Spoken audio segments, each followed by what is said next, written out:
ke-9 akan membentangkan mengenai tugasan kami, iaitu berkenaan dengan olahraga bagi acara larian 400 meter. Berikut merupakan isi kandungan yang terdapat dalam projek kami.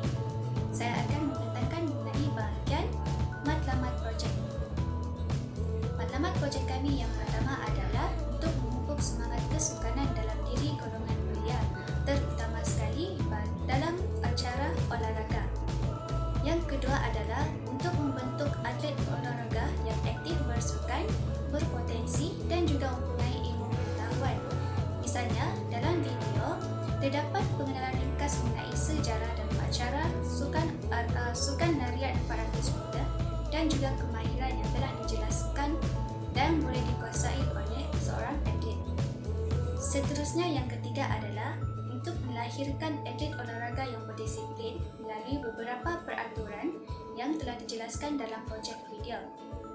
Dan yang keempat adalah untuk membentuk pasukan pelapis yang bukan sahaja boleh mewakili sekolah, malahan juga boleh menjadi pelapis dalam pasukan bagi mewakili peringkat kebangsaan.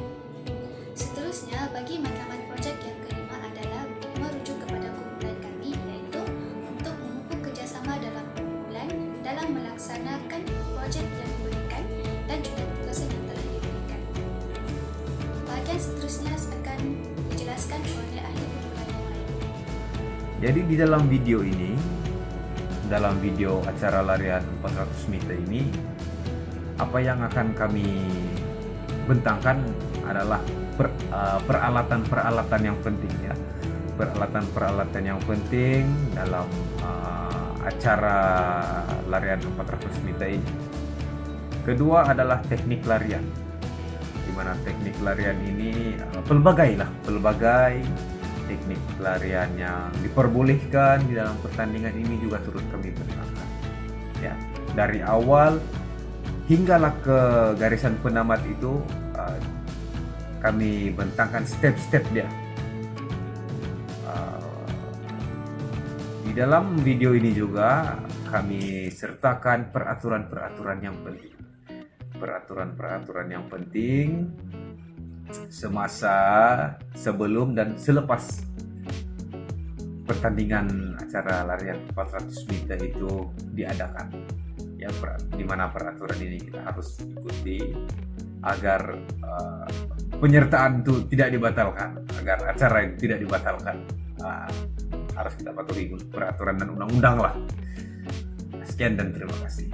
Dalam menyelesaikan tugasan ini, terdapat 4 proses pembangunan, iaitu proses pertama hingga proses keempat. Proses pertama merupakan permulaan yang mana ketua membahagikan tugas kepada setiap ahli untuk mencari bahan tentang acara yang telah dipilih. Seterusnya, proses kedua, kumpulan kami mencari atlet yang sesuai untuk acara larian pecut 400 meter dan atlet yang dipilih ialah Encik Jafi dan Encik Kevin Rowell. Proses ketiga pula merupakan hari rakaman dijalankan. Pada hari ini, setiap ahli telah bersedia dengan peranan dan tugas masing-masing yang telah dibahagi di dalam proses pertama. Di dalam proses rakaman, kami hanya menggunakan telefon pintar kerana kami mempunyai peralatan yang terhad. Dan akhir sekali ialah proses keempat, iaitu proses penyuntingan, di mana di dalam proses ini semua ahli bekerjasama memberi idea agar video yang dihasilkan mudah difahami dan kreatif. Dalam proses untuk menyiapkan video ini, kami berhadapan dengan 3 cabaran, iaitu yang pertama ialah pencarian atlet yang mahir dalam sukan. Dan akhirnya kami memilih untuk menggunakan atlet olahraga dalam kalangan pelajar di PLI UMS sebagai jalan penyelesaian kami. Dan cabaran yang kedua ialah peralatan yang terhad dan tidak memuaskan semasa dalam proses penggambaran hinggalah ke proses editing video ini. Oleh itu, kami menggunakan peralatan sedia ada yang dipinjam dari pihak sukan UMS, dan semasa proses penggambaran dan editing, kami menggunakan telefon bimbit dan komputer ribah untuk menyiapkan video kami ini.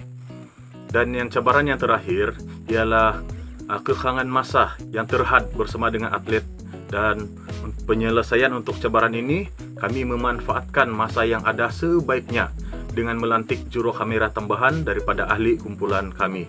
Tujuan juru kamera tambahan ini ialah untuk kami mendapatkan rakaman daripada pelbagai sudut dengan sekali rekam saja, supaya atlet tidak perlu mengulang-ulang skrip dan tidak perlu juga mengulang langkah-langkah yang dia tunjukkan. Okey, pertama sekali, maklum balas yang diperoleh daripada perhasilan video pendek ini iaitu semangat kerjasama, di mana semangat kerjasama ini dipupuk melalui tugasan yang dilakukan secara berkumpulan dan dilakukan secara bersama-sama dalam menyiapkan video ini. Yang kedua iaitu dari segi perancangan masa, di mana kami merancang masa kami dalam menghasilkan video ini dengan efektif dalam menghasilkan video ini dari segi mengedit video, membuat skrip dan juga merakam adlib dalam menghasilkan video ini. Yang seterusnya iaitu semangat kepimpinan, di mana dalam menghasilkan video ini memerlukan seorang ketua. Jadi dalam kumpulan ini, ketua akan membagikan tugas dengan baik kepada ahli kumpulan lain dalam menghasilkan tugasan ini dengan sistematik lah, di mana setiap ahli sudah ada tugasan yang mereka perlu siapkan dan mereka perlu lakukan. Jadi perhasilan video ini dilakukan dengan jayanya dan berjaya. Jadi sekian daripada saya setakat ini. Itu saja. Terima kasih. Assalamualaikum. Video ini telah memberikan 3 impak terhadap pembelajaran. Yang pertama, pembelajaran efektif, meningkatkan pemahaman, dan yang ketiga, sumber dan pendedahan awal. Video ini menjadi alat pembelajaran yang efektif dan memberikan input untuk pemula dalam sukan ini dan bagi mereka yang ingin meningkatkan kemahiran di dalam sukan. Yang kedua, meningkatkan pemahaman. Video ini memberikan informasi dan pemahaman mengenai larian pecut 400 meter dan panduan visual yang jelas serta memudahkan pemahaman penggunaan teknik dan juga aturan sukan. Dan terakhir sekali, sumber dan pendedahan awal. Video ini membolehkan akses yang mudah kepada penerangan dan tips, membantu penonton dalam meningkatkan skill sukan serta memberikan pendedahan awal mengenai sukan ini. Terima kasih. Itu saja dari kami. Sekian dan terima kasih. Bye-bye.